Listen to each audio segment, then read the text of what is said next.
ഇന്നത്തെ സ്പെഷ്യൽ അവിയലാണ്. അവിയൽ എങ്ങനെ ഉണ്ടാക്കാൻ നോക്കിയാലോ? ഇതിനായിട്ട് 2 ക്യാരറ്റ്, 2 ഉരുളക്കിഴങ്ങ്, ഒരു കഷ്ണം ചേന, മുരിങ്ങക്കായ, അതുപോലെ തന്നെ പച്ചക്കായ എന്നിവയാണ് ആവശ്യമായിട്ടുള്ളത്.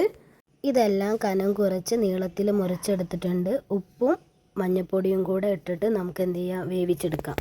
ഇനി മിക്സി ജാറിലേക്ക് അരമുറി തേങ്ങ ചിരകിയത്, 5-6 ചെറിയുള്ളി, വെളുത്തുള്ളി, നല്ല ജീരകം, ഒരു 6 പച്ചമുളക് നമുക്ക് ചേർത്ത് കൊടുക്കണം.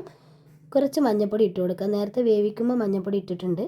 ഈ രീതിയിൽ ജസ്റ്റ് ഒന്ന് ബ്ലെൻഡ് ചെയ്തെടുത്താൽ മതി. കണ്ടില്ലേ, നമ്മുടെ അവിയലിലേക്കുള്ള പച്ചക്കറിയെല്ലാം നന്നായി വെന്ത് വന്നിട്ടുണ്ട്.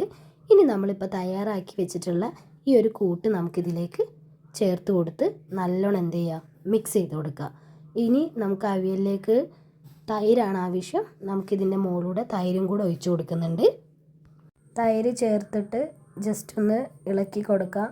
പച്ചക്കറി ഉടഞ്ഞു പോകണ്ട, പതുക്കെ ഇളക്കി കൊടുത്താൽ മതി. ഈ ഒരു ടൈമിൽ ഉപ്പ് നോക്കിയപ്പോൾ ലേശം കുറവുണ്ടായിരുന്നു, അപ്പോൾ കുറച്ചും കൂടെ ഉപ്പ് ഇതിലേക്ക് ഇട്ട് കൊടുക്കുന്നുണ്ട്. ഇനി നമുക്ക് കുറച്ച് കരിവേപ്പില ഇട്ട് കൊടുക്കാം. ഇനി ആവശ്യമായിട്ടുള്ളത് വെളിച്ചെണ്ണയാണ്, അത് ഒഴിച്ച് കൊടുക്കുന്നുണ്ട്. ഇനി നമുക്കൊന്നും കൂടെ എന്ത് ചെയ്യാം, ജസ്റ്റ് ഒന്ന് ഇളക്കി കൊടുക്കുക. അവിയൽ റെഡി ആയിട്ടുണ്ട്. ഇനി ചോറിൻ്റെ കൂടെ കഴിക്കാം. ഇന്നത്തെ സ്പെഷ്യൽ ആവോലിക്കറിയും നാരങ്ങ അച്ചാറും ഉണ്ടായിരുന്നു, കോഴിമുട്ട പൊരിച്ചതും. പൊള്ളിയായിരുന്നു ഗൈസ്. അപ്പോൾ ഈ വീഡിയോ സേവ് ചെയ്യുക, ഇതുപോലെ ഒന്ന് ട്രൈ ചെയ്ത് നോക്കുക. വീഡിയോ ഇഷ്ടപ്പെടുകയാണെന്നുണ്ടെങ്കിൽ ഫോളോ ചെയ്യണേ.